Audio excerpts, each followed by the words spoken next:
Okay, hello. This is actually my second attempt, even though for you it looks like it's my first attempt. So not sure why I said that. But I'm Tyler, and I will be making a video of my 10 favorite books because I was pretty much dared to do it. Not really dared. I guess I asked, and they're like, you should just do it. So I'm going to.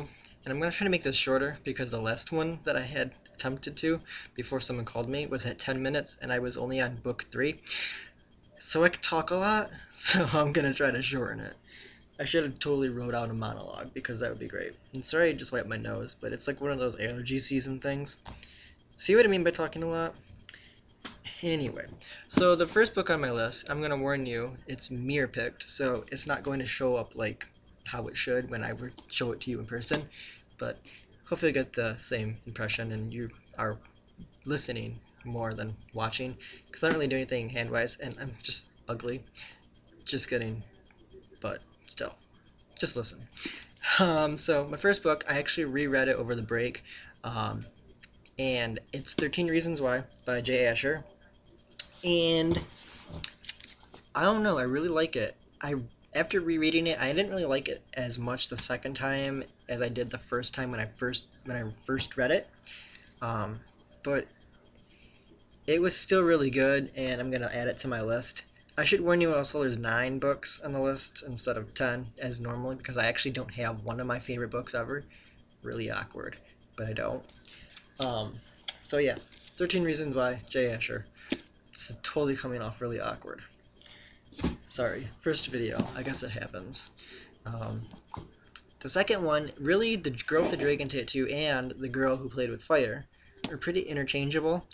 But I picked this one because I love Lisbeth Salander.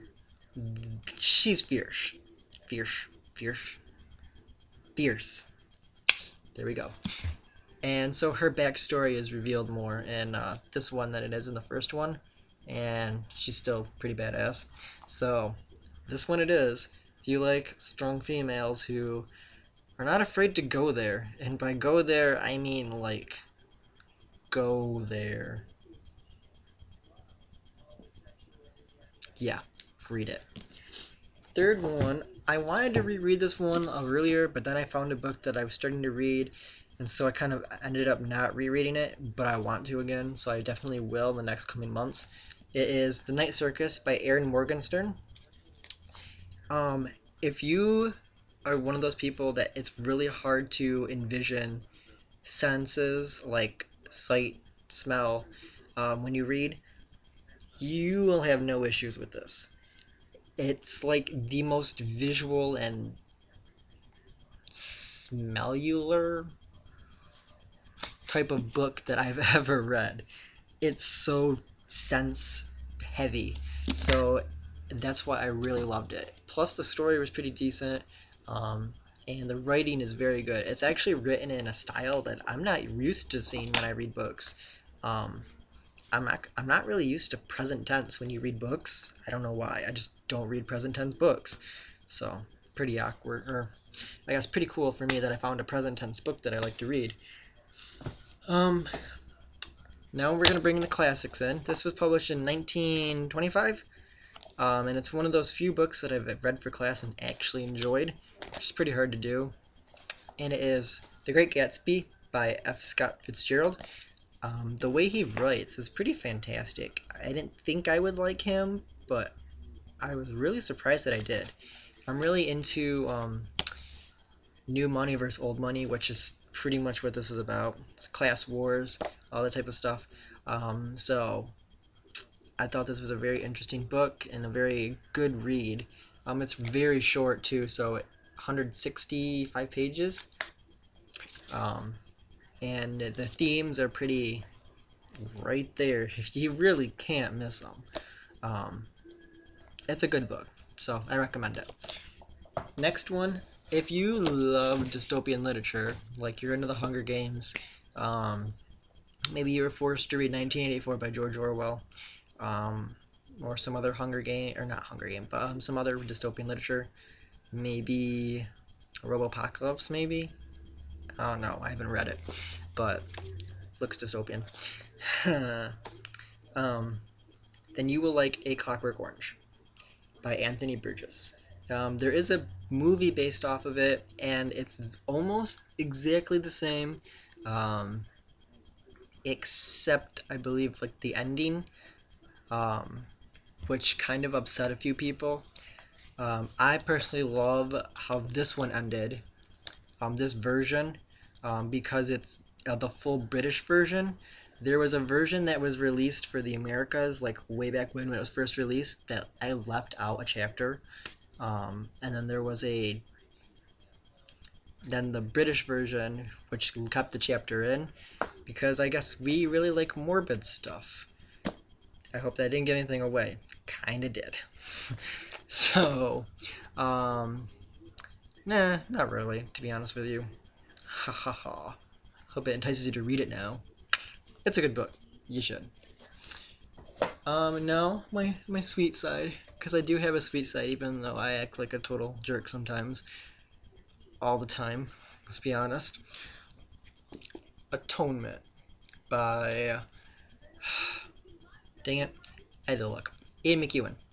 Yeah, I almost said Ian Somerhalder. Whoa. Anyway, Ian McEwan. And it's pretty much a love story set in the World War II era, and it's between the character that is played by Keira Knightley in the movie, and then James McAvoy in the movie, and it's pretty much just like what happens after the event of one day, and pretty much everyone's lives practically unravel after that one day. In fact, anytime Ian McEwan writes a book, it's usually based off of the impact of one day on multiple characters and the timeline and everything. So he's a pretty interesting like that. But this one definitely hit me hard, based on everything he's written. I really wanted to add in a different one by him, but I didn't because this is more popular, and I really actually did like this one a lot more. The other one would have creeped you guys out. Not gonna lie. Anyway, so now we're still in the love, and this is my third. So I haven't really been keeping count, and I totally just hit my laptop, so it looked weird. Anyway, and I'm sure quite a few people will make fun of me for really liking this book, but screw you all. Yeah, I pointed into the camera and looked straight into it. Haters. Anyway, it's only because it's written by the author of Twilight. I know. Twilight? Does you mean that vampire one where Bella pretty much becomes a vampire and then totally always completely like just falls in love and she has no free will? To which I say, yes, her. This book, The Host by Stephanie Meyer, is literally, I don't know, it's just better. If you didn't like Twilight, I really think you should give this a shot, even though it's by her. And I know everyone, when I say you need to read this book, they say, but it's by the Twilight author. That means nothing. Can't authors write a bad book once? I mean, give them some slack. It's not like everyone's going to like everything all the time. This is a very good book. So, take it from me. If you don't, shank you. Joking. But I'm not. Anyway, second favorite book ever is, and a lot of people are probably going to disagree with me, but Harry Potter and the Half-Blood Prince. Yes, I chose this one over 1 through 5 and 7. Why? I love backstory. More specifically, I love backstories of evil characters. Voldemort. Only word I'm going to say. And that brings us to my favorite book of all time. And this is going to run over 10 minutes, even after cutting some stuff out. Well, I'm not going to cut stuff out because I can't edit. But even after making this my second shot. Anyway, my favorite book ever. I also had to read it for class. And so I'm very happy I was forced to, because I probably would not have read it if I was not forced to. Frankenstein by Mary Shelley. There you go. It's pretty short, but my version is written in very small lettering. And if you're not one for romantic, well, romantic as in the 18th century type literature, probably not for you because it's pretty dense and her writing is very, you have to understand what's going on. It's not a light read, but it's probably the most influential for both my writing and what I look for in a book now, which is probably why I've not read much after, because you can't compare to this. I'm sorry, I just love this book. I think everyone should read it. And if you don't want to read it because you're not into the 18th century literature, or you think it's too old or too gothic, or Frankenstein's ugly, I don't like him as a monster, you're realizing that Hollywood takes liberties, and who you think is Frankenstein, the monster is not Frankenstein. Frankenstein is the doctor.